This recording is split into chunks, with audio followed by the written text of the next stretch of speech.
विश्वानि देव सवितर्दुरितानि परासुव यद्भद्रं तन्न आसुव। ॐ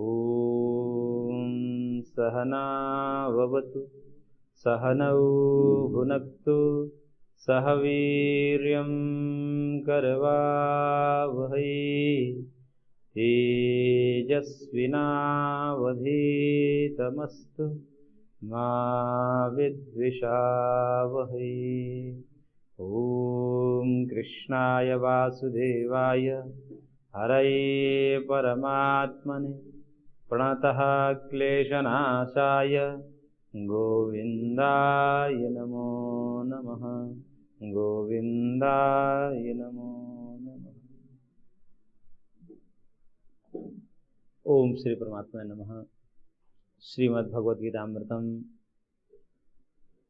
पुरुषोत्तम योग नामक 15वें अध्याय पर हम चर्चा कर रहे थे, जिसमें भगवान ने मायामय जो वृक्ष है संसार रूपी, उस वृक्ष का वर्णन किया और उस वृक्ष का वर्णन करते हुए कहा कि यह वृक्ष ऊर्ध्वमूल वाला है, अर्थात इस वृक्ष का मूल परमात्मा है जो कि सबसे ऊंचे हैं।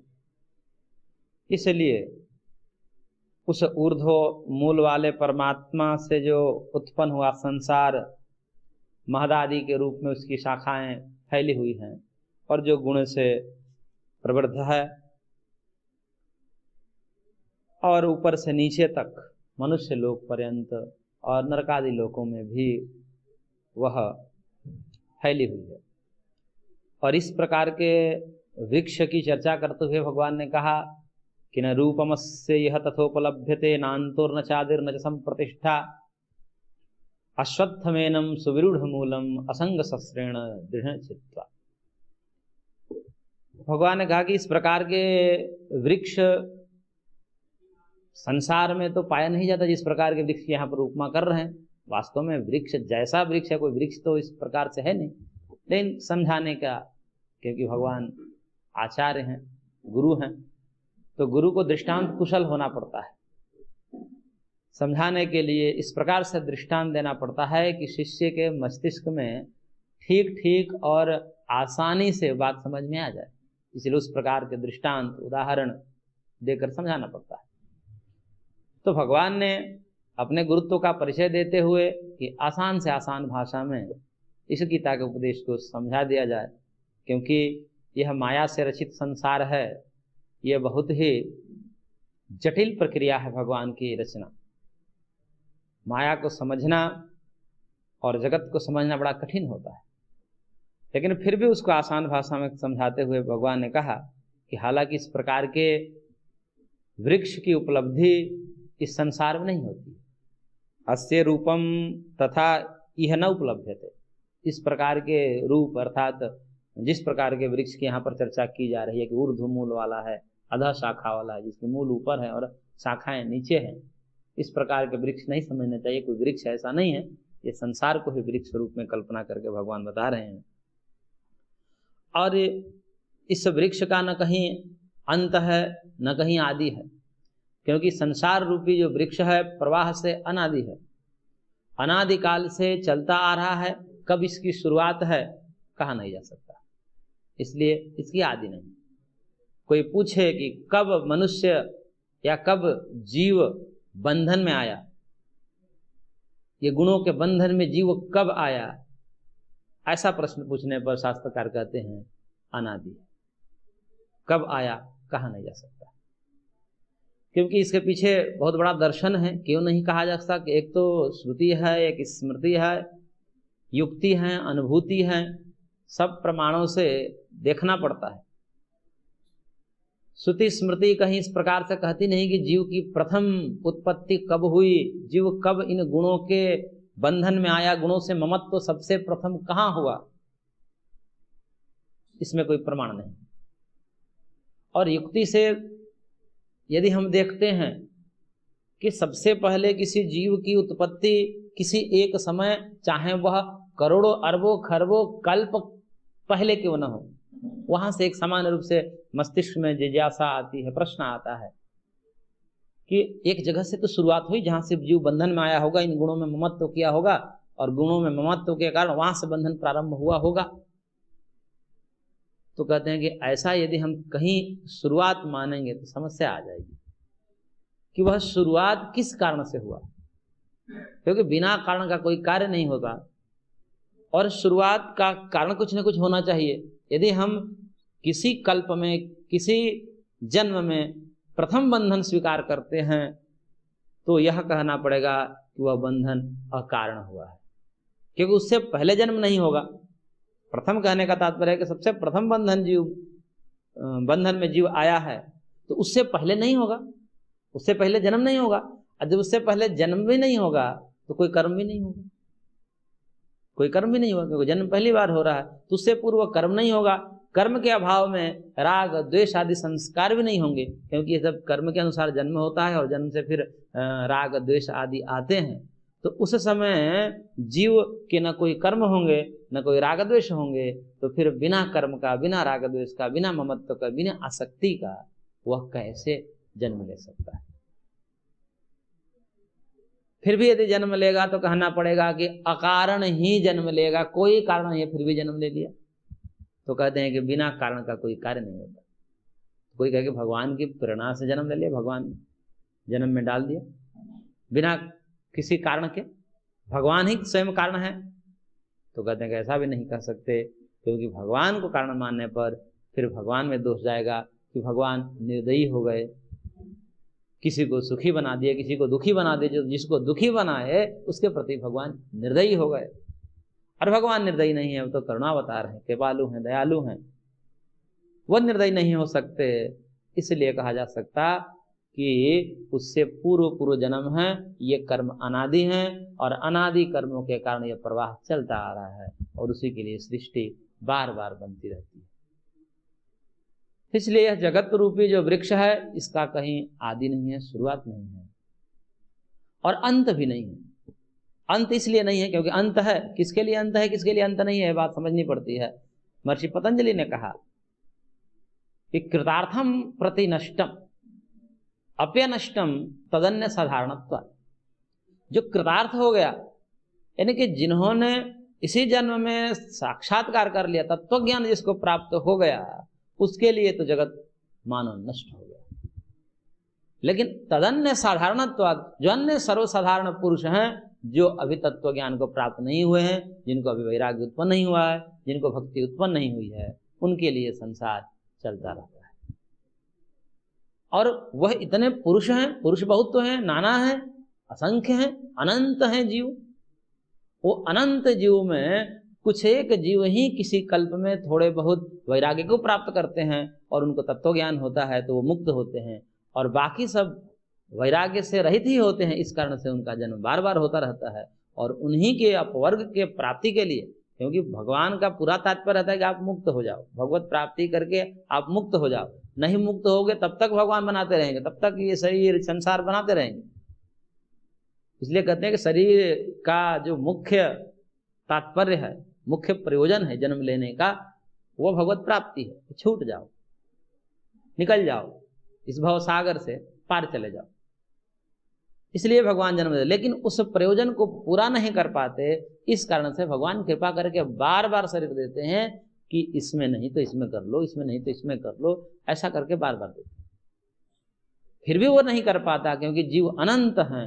अनंत जीव सब एक साथ वैराग्य को प्राप्त नहीं होते, भगवत भक्त नहीं हो पाते। इस कारण से यह सृष्टि क्रम से अनंत तक चलती रहती है, अनंत तक जाएगी, इसका कोई अंत नहीं होगा। ऐसा ये सृष्टि चलती रहेगी। इसलिए कहा कि न अंतो न चादि, न अंत है इसका और न ही आदि है। और जब अंत और आदि नहीं है तो अंत और आदि वाला कहीं मध्य होता है। इसलिए भगवान ने कहते जब अंत और आदि ही नहीं है, दो छोर मिल जाए तब तो हम कह देंगे कि ये मध्य है। तो जब न आदि है न अंत है, आदि अंत का पता नहीं दोनों छोर का, तो न च संप्रतिष्ठा, फिर मध्य भी नहीं, उसका मध्य स्थान भी नहीं। इसलिए यह ऊर्ध्व मूल वाला मानव अश्वत्थ है। अश्वत्थ का हमने तात्पर्य बता ही दिया था, स्व अर्थात कल, और अश्व यानी कि कल नहीं, अश्वत्थ, अश्वस्थ, कल तक जो स्थिर न रहे, ऐसा ही क्षण भंगुर जगत है, नित्य परिवर्तन हो रहा है।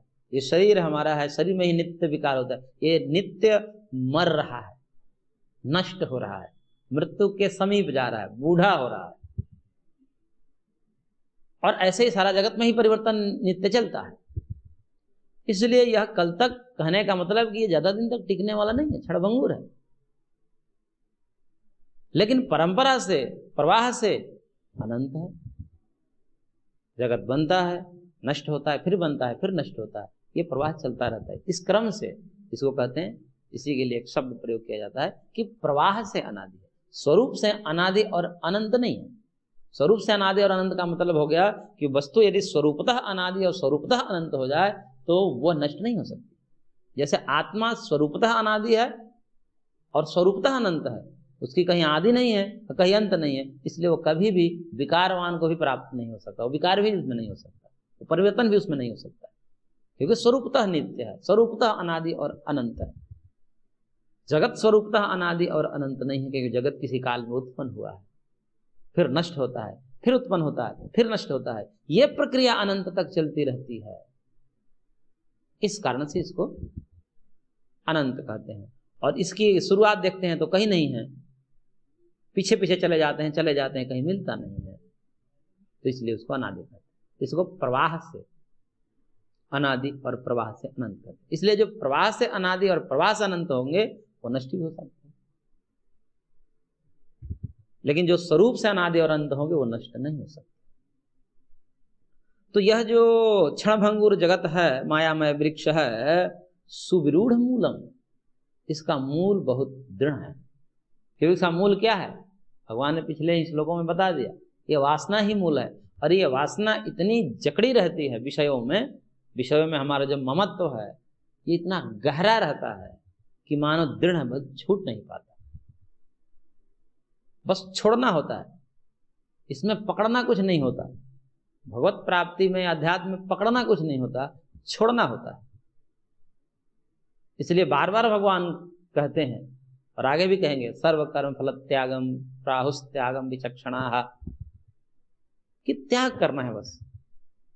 त्यागेन एके अमृतत्व मानसु, वेद में भी कहा कि त्याग से ही होगा। त्याग का मतलब हटाइए, जो हमारा स्वरूप नहीं है उससे अपने को अलग करिए। देखिए कि मैं ये नहीं हूं, मेरा स्वरूप ये नहीं है,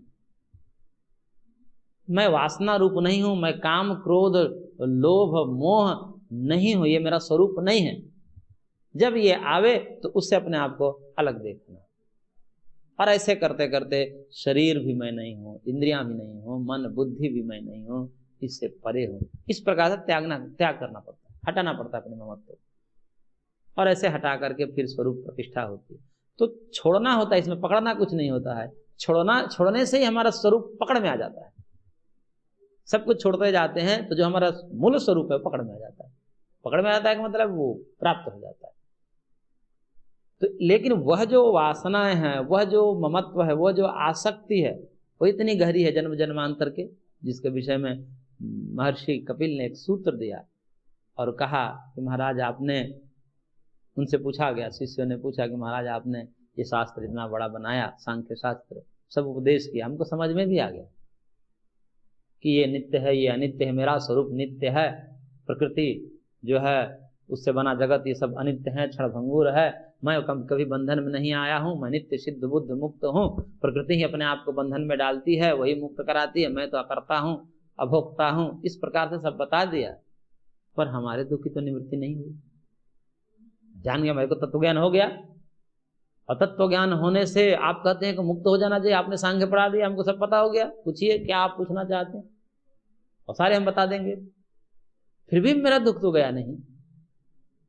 तब महर्षि ने एक सूत्र लिखा और कहा कि न शरण मात्रा तत्सिद्धि अनादि वासनाया बलवत्वात्। करके देख कहें कपिल भगवान ने कि अभी आपने श्रवण किया है, सुना है, न श्रवण मात्रा तत्सिद्धि, श्रवण मात्र से सिद्धि नहीं होती। क्यों? क्योंकि अनादि वासनाया बलवत्वात्, अनादिकाल की वासनाएं जकड़ी हुई है कि केवल सुनने मात्र से वो हट नहीं जाती, बार बार सुनना पड़ता है। इसलिए श्रवण मनन निधिध्यासन, ये क्रम होता है। सुनिए, चिंतन करिए, सुने हुए बात को दोहराते रहिए मन में, आज क्या पाठ चला, कैसे ये सब है, क्या है, इसके स्मरण करते रहिए, बार बार चिंतन करते रहिए, क्योंकि जैसा हमारा चिंतन होता है वैसे बन जाते हैं। चिंतन का परिणाम होता है। ये पूरा जगत जो दिख रहा है हमारे सामने, ये सब चिंतन का परिणाम है। जिसके सामने जैसा जगत है वो सब चिंतन का परिणाम है। इसलिए जो कहते हैं कि जो बनना है वैसा सोचिए, जो बनना है, जिसको जैसा बनना है वैसा सोचिए, और ऐसा सोचने से फिर हो जाता है। यदि हमें भगवत प्राप्ति करनी, हमें दुखों से छूटना है, तो ये हमें बार बार सोचना पड़ता है कि मैं दुख स्वरूप नहीं हूं, नहीं हूं, नहीं हूं, बार बार सोचना पड़ता है। बीच में वो दुख आते हैं तो दुखित तो करते ही हैं, पर उस समय ही बार बार ये चिंतन करता कि मैं दुख स्वरूप नहीं हूं, मैं रोगी नहीं हूं, मेरा स्वरूप आरोग्य है, स्वस्थ तो मेरा स्वभाव है। ऐसे चिंतन करना पड़ता है। तो ऐसे चिंतन, ये चिंतन जितना गहरा हो जाएगा तो फिर रोग या कष्ट तो भूल ही जाता है। सब चिंतन का परिणाम है। एक होता है भृंगी कीट न्याय। भृंगी एक कीड़ा होता है, मिट्टी का घर बनाता है, भर भर आवाज करके बोलता है। तो कहते हैं कि वो दूसरे किसी अंडे को लाता है अपने घर में, दूसरे के कीट, वो किसी और कीट के अंडे रहते हैं उसको लाता है, और उसके सामने जो है, उससे जो बच्चा निकलता है उसके सामने बोलता रहता है अपनी भाषा, निरंतर बोलता रहता है। वह कीट उसका श्रवण करता है, और श्रवण करते करते वो फिर वैसा ही बन जाता है।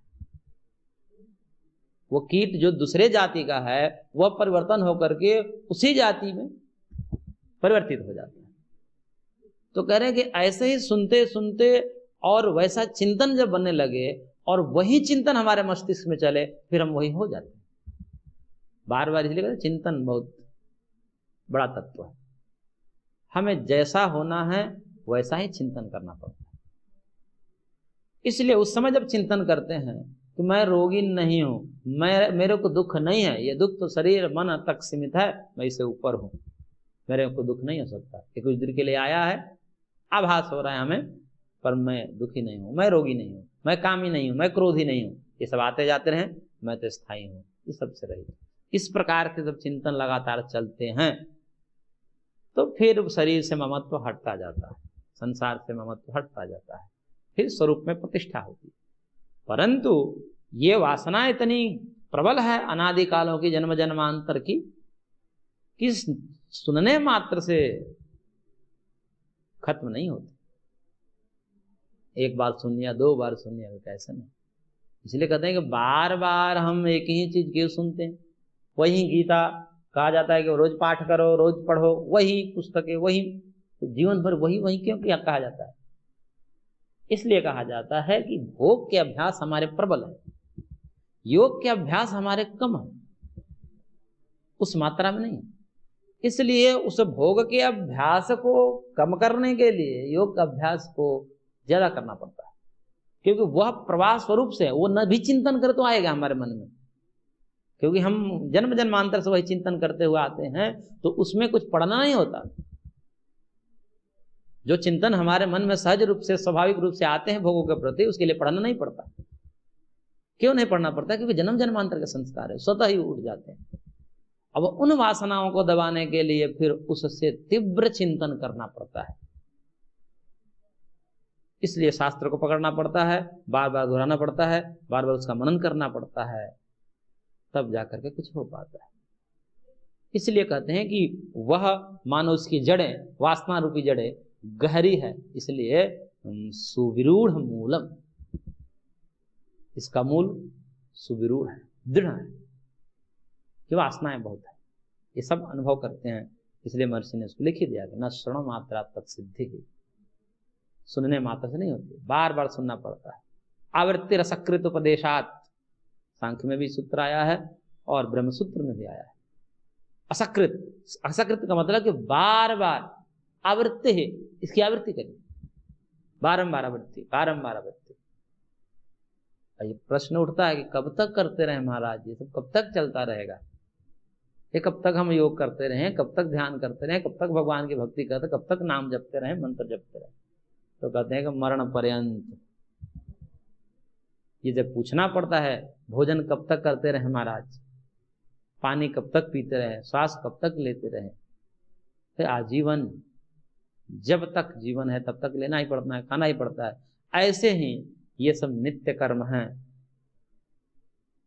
पूजा पाठ जप तप योग, ये कब तक करना है, मरते दम तक।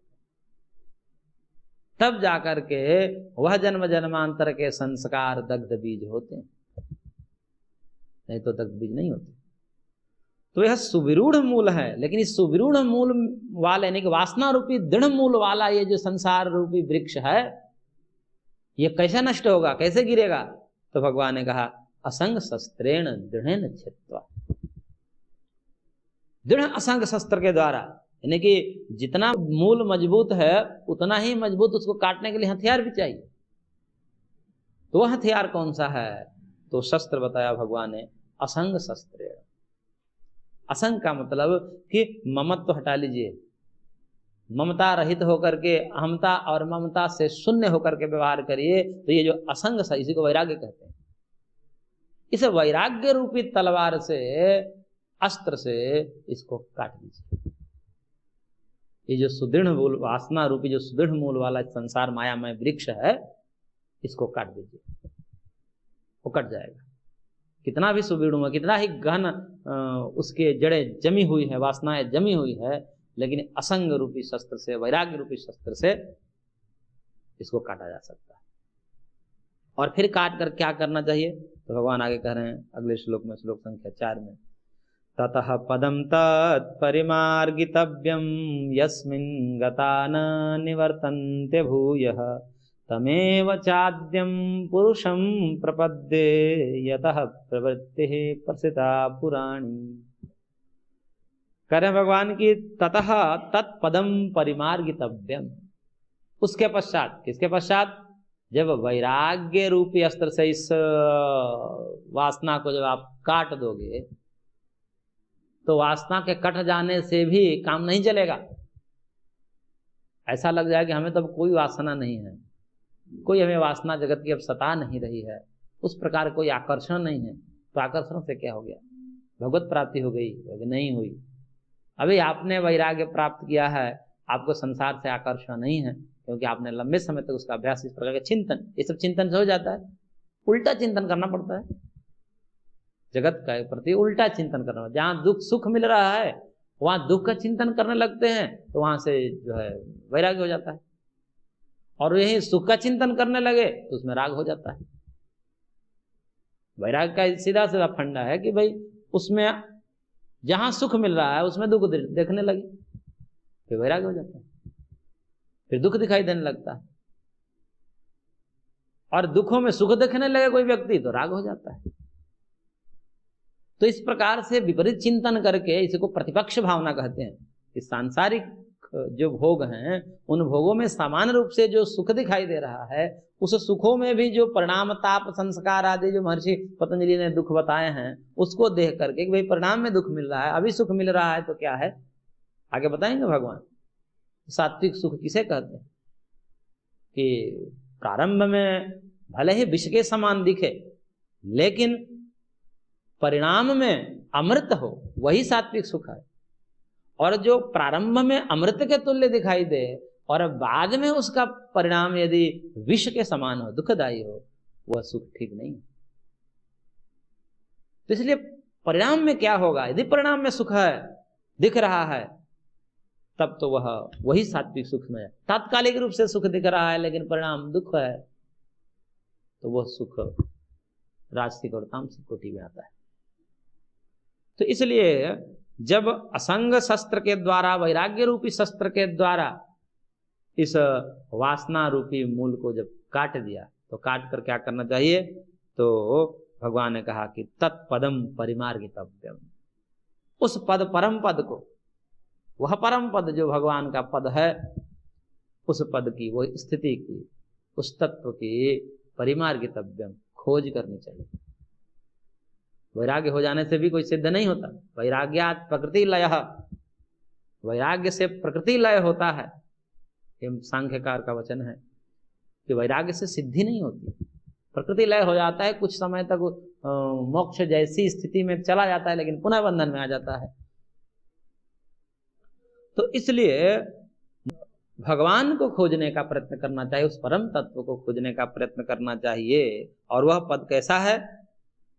तो कहते हैं यस्मिन गता भूयः न निवर्तन्ते, जहां पर जाने के बाद अब वह वापस लौट कर नहीं आता, और अब नहीं लौट के आएगा।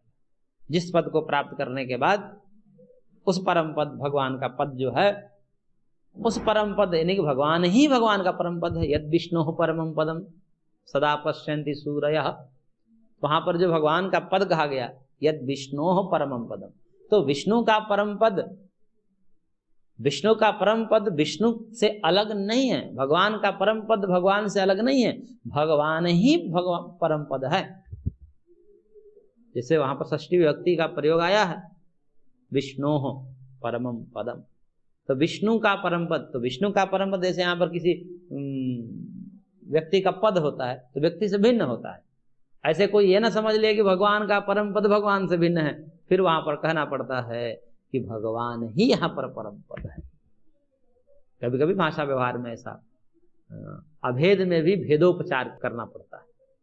अभेद है, दोनों एक ही है, भगवान और भगवान के पद दोनों एक ही हैं, परंतु फिर भी यहाँ पर षष्ठी व्यक्ति का प्रयोग करके भेद जैसा समझाने के लिए कहना पड़ता है। जैसे पुरुषस्य चैतन्यम, पुरुष का चैतन्य, चैतन्य ही पुरुष है, पुरुष ही चैतन्य है, लेकिन फिर भी षष्ठी व्यक्ति का प्रयोग करना पड़ता है। पत्थर की मूर्ति, पत्थर की मूर्ति पत्थर से भिन्न है। जैसे राम की गाय, तो राम अलग है, और की जो षष्ठी व्यक्ति है और गाय, दोनों का संबंध बताने वाला है। ऐसे ही कोई कहे कि पत्थर की मूर्ति, तो पत्थर अलग है, मूर्ति अलग है, संबंध है दोनों में? ऐसा कुछ नहीं है, पत्थर ही मूर्ति है, मूर्ति ही पत्थर है, लेकिन फिर भी कहना पड़ता है पत्थर की मूर्ति। ये सब भाषा व्यवहार है, औपचारिक है।